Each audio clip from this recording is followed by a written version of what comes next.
A nossa entrevista do dia hoje é com o advogado Dr. Rafael Torres, do escritório Rafael Torres Advogados, para falar de uma polêmica que ganhou as redes sociais desde ontem. Na verdade, desde que recebeu o convite, o ex-presidente Jair Bolsonaro solicitou ao Superior Tribunal Federal, o STF, a autorização para a liberação do passaporte para poder prestigiar a posse de Donald Trump, presidente americano, que assume na próxima segunda-feira. O Alexandre de Moraes havia questionado, enviou o questionamento para a PGR, a Procuradoria-Geral da República, que deu a negativa, e Alexandre de Moraes ontem confirmou não vai liberar este passaporte. Sobre este assunto, eu converso agora com o doutor Rafael Torres. É um prazer recebê-lo de volta aqui no nosso programa. Doutor, bom dia. Bom dia, amigo Cristiano Bassão. Parabéns aí pelo teu programa. É sempre uma grande alegria poder participar e tratar de assuntos relevantes da política nacional, do poder judiciário, de assuntos tão relevantes como esse. Sem dúvida, doutor. O ministro Alexandre de Moraes disse que Bolsonaro não vai, negou o pedido do ex-presidente. O Alexandre de Moraes acertou ao fazer essa negativa? Bassan, o que ocorre? Eu fiz há pouco a leitura da decisão do ministro Alexandre de Moraes. Foi uma decisão em 16 páginas, fundamentada no parecer que foi exarado antes de ontem pelo Procurador-Geral da República. E eu gostaria de analisar essa decisão do ministro Alexandre de Moraes em dois momentos. Por quê? Eu faço a conclusão dela, já me antecipando, entendendo que os fundamentos são fundamentos vazios. Mas eu gostaria de fazer essa minha análise acerca da decisão em dois momentos. O primeiro, eu faço uma provocação. Será mesmo que a presença de um ex-presidente da República representa um interesse exclusivamente privado, um interesse exclusivamente pessoal? Porque esse foi um dos fundamentos utilizados pelo Procurador-Geral da República quando emitiu seu parecer, não sendo favorável à concessão do passaporte e à presença do Jair Bolsonaro na posse do presidente dos Estados Unidos, eleito, Donald Trump, e replicada na decisão do ministro Alexandre de Moraes na data de ontem. Então, qual é o meu pensamento? Eu entendo que não há um interesse exclusivamente privado. O interesse público de um ex-presidente participar da cerimônia de posse do presidente eleito dos Estados Unidos, o Donald Trump, ele pode ser fundamentado em diversos aspectos. E eu trago aqui alguns exemplos para você. Um fortalecimento de relações bilaterais. A presença de um ex-presidente da República na posse de um novo líder dos Estados Unidos, ele pode sim fortalecer os laços diplomáticos e abrir portas para negociações em áreas estratégicas, como comércio, segurança, entre outros. Há também, eu não tenho dúvidas, de uma representação de interesses nacionais. A presença do ex-presidente, ele pode representar interesses do Brasil em questões importantes, tá? E possibilitar contatos de natureza informais com líderes internacionais. Mas eu também vislumbro a influência da política e economia. Como uma figura experiente, o ex-presidente, ele pode sim influenciar a agenda bilateral e obter informações valiosas sobre a política do novo governo dos Estados Unidos. Mas, para além disso, eu ainda trago mais um ponto que pode fundamentar esse meu argumento da existência de interesse público na participação do ex-presidente da República, o Jair Bolsonaro, na posse do Donald Trump, é o interesse público de liderança global. O ex-presidente, ele mesmo fora do cargo, Cristiano Bassam, ele mantém uma relevância internacional. E aí sim, ele vai poder sim representar o Brasil e reforçar o seu papel nas questões globais. Então, nesse primeiro momento, eu entendo que está superada a posição do Procurador-Geral da República, que trouxe o argumento de que a presença do ex-presidente Jair Bolsonaro seria para atender uma necessidade de fins unicamente privados. E eu trago aqui para você alguns pontos que caracterizam o interesse público na presença dele. Mas aí eu faço uma análise da decisão do ministro Alexandre de Moraes em um segundo momento, quando ele diz respeito às cautelaridades, ou seja, ele trouxe aqui que há a necessidade da manutenção da decisão que, no primeiro momento, segregou o passaporte, porque há necessidade de garantir a aplicação da lei penal. E esse é um dos requisitos que caracterizam a aplicação de uma medida cautelar no nosso ordenamento jurídico. Mas veja o seguinte, para que esse requisito, Cristiano Bassan, e a todos que nos acompanham neste momento, esse requisito ele esteja presente, é indispensável que exista um risco concreto acerca dele. Ou seja, tem que estar demonstrado a existência desse risco concreto.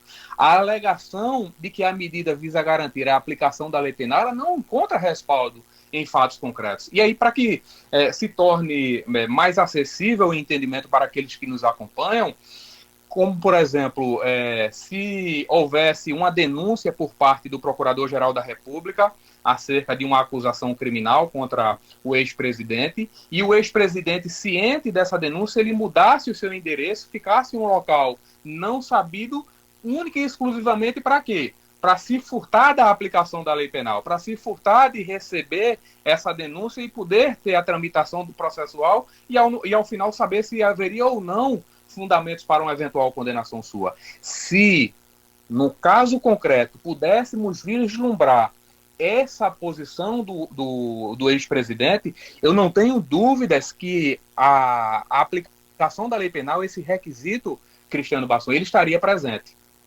Agora, imagine o seguinte, a decisão, ela se baseou em algum momento em posições de Eduardo Bolsonaro, um dos filhos do ex-presidente, onde o deputado Eduardo Bolsonaro, ele traz informações, posturas através das suas redes sociais, sendo favoráveis a algumas pessoas que estão na Argentina para que eles fiquem refugiados lá, para que o governo atual da Argentina acolham eles lá e eles não venham eventualmente a enfrentar a acusação pela participação, eventual participação nos atos do 8 de janeiro. Então, o próprio ministro, ele descreveu essa postura de Eduardo Bolsonaro sob um aspecto de poder fazer a negativa do passaporte do pai dele. Ou seja, qual é o objetivo nesse momento do ministro Alexandre de Moraes? É querer responsabilizar o ex-presidente por uma postura que é de um filho seu, uma postura de um terceiro. E não cabe isso no nosso ordenamento jurídico. Então, o que é que eu consigo concluir? Não há indícios de que Bolsonaro ele esteja planejando fugir ou evadir-se para aplicar a lei penal. Ele continua sujeito a comparecer perante a justiça, responder a todos os processos, responder a todos os atos de uma eventual acusação criminal. A simples existência de uma investigação ou até mesmo processo, que ainda não existe processo, há mais de um ano tiveram conclusão de procedimentos investigatórios, mas não há sequer uma denúncia, não é característica fundamental para fazer esse tolhimento da concessão do seu passaporte. Então não se configura risco de fuga que justifique a retenção do passaporte. Só para concluir, Cristiano Bassan, para não me alongar ainda mais, a retenção do passaporte de Bolsonaro ele não justifica diante da ausência de risco real à ordem pública, a falta de perigo concreto de fuga e de uma desproporcionalidade da medida. A medida é desproporcional, a decisão do ministro Alexandre de Moraes, com todo o respeito que tenho a ele, mas é uma decisão vazia e que não merece prosperar. A decisão, ela sim carece de uma fundamentação robusta para comprovar todas as alegações que nela estão previstas. Sim, sim. A defesa do ex-presidente Jair Bolsonaro já anunciou ou já recorreu, ainda nesta quinta-feira, à corte, ao colegiado da Suprema Corte. O senhor acredita que há possibilidade de uma reversão ou dificilmente os demais ministros irão se contrapor aí à decisão de Alexandre de Moraes? Eu acredito que eles vão abraçar essa decisão do ministro Alexandre de Moraes, por mais vazia que esteja. Está sendo um costume hoje, né, da nossa Suprema Corte seguir as manifestações do ministro Alexandre de Moraes. Muitas, ele está sim acertadamente, ele alude às suas decisões de maneira brilhante, de maneira acertada, mas nesse caso em específico, para reter o passaporte sob os argumentos que foram utilizados na decisão, são argumentos vazios, são argumentos rasteiros.